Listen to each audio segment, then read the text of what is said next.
Alright, so thank you, Ms. Science, for, where'd you go? There you are. Thank you for inviting me out here today. It's nice to see that a lot of people are still in the education program here, so you're doing something right, obviously, which is nice. These are compliments, I promise. So, like I said, my name is Tim Steadman. I work at South Carroll High School. This is my 6th year teaching there. I am part of the social studies department.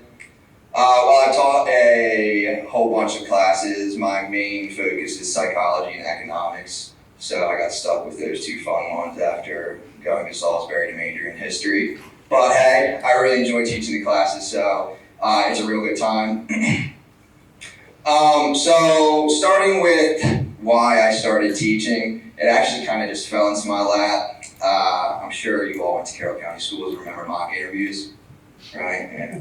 So I wrote on my mock interview that like I'm interested in history, and then kind of just going in there to the mock interview and winging it. The lady said, well, what can you do with a history degree? And I said, I don't know, teach maybe. And from there, I kind of just went with it. And it turned out, it worked out well for me. I mean, I came to Carroll, and I think that was the most important first step.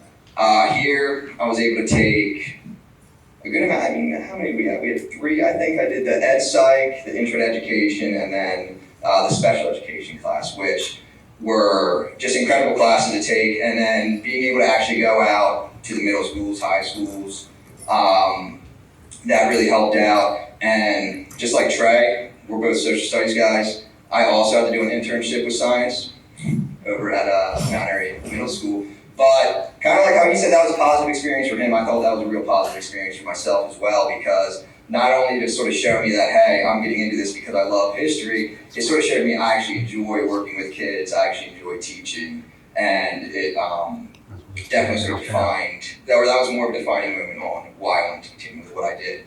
And so from there, I went to Salisbury University, got my teaching degree there, and since then I've just been working at South Carroll, and I've been going to McDaniel for grad school classes for educational leadership, which should be finished with next year, so I'll get to do some like administrative stuff, which, who knows, could be fun, could not, but that's what we're going with.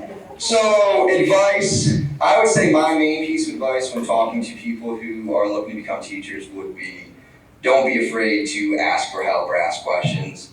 I know a lot of times people think that that might be a sign of weakness, but I think my first year or so teaching, and Carroll County does an awesome job at assigning mentor teachers and helping out that way.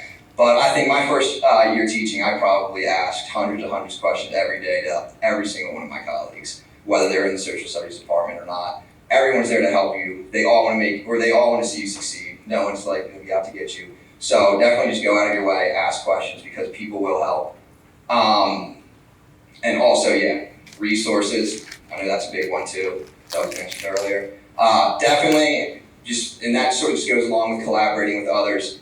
Share resources. I think I have an external hard drive that I take to school with me every single day, and that has, I still have stuff on that from when I was in Carroll, from when I went to Salisbury and did some of my student teaching there. I still have Mr. Grandy, that was his name, who my mentor teacher. I still have his resources, and I mean, I still use some of those to this day.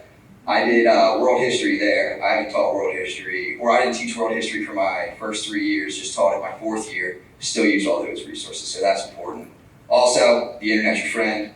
If you go to like the Google search history and type in something along the lines of lesson plan, it will always pop up with something.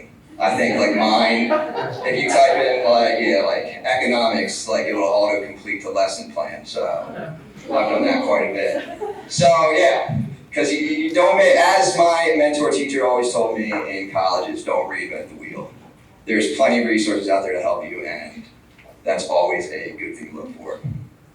And other than that, I would say just make sure you're sticking on track to your schedule with what all your education professors tell you, especially when it comes to just making sure when you transfer, you're talking with the education department of the school. Because I know when I went to Salisbury, it was almost immediate where I had to start applying for the education or applying for the, because I know I don't know how, it might be different in other schools, but I know at Salisbury you had to apply to get into the education program. And I think I could do that almost right away. So just make sure you're on top of that. And I know the fact that I took the 3 education classes here at Carroll, it made that transfer a lot easier. So you're already doing the right thing being here. So good job, and I wish you the best of luck with your future. And if you ever have any questions, you can always email me. You can, or I'm sure anyone, they'll always be willing to help.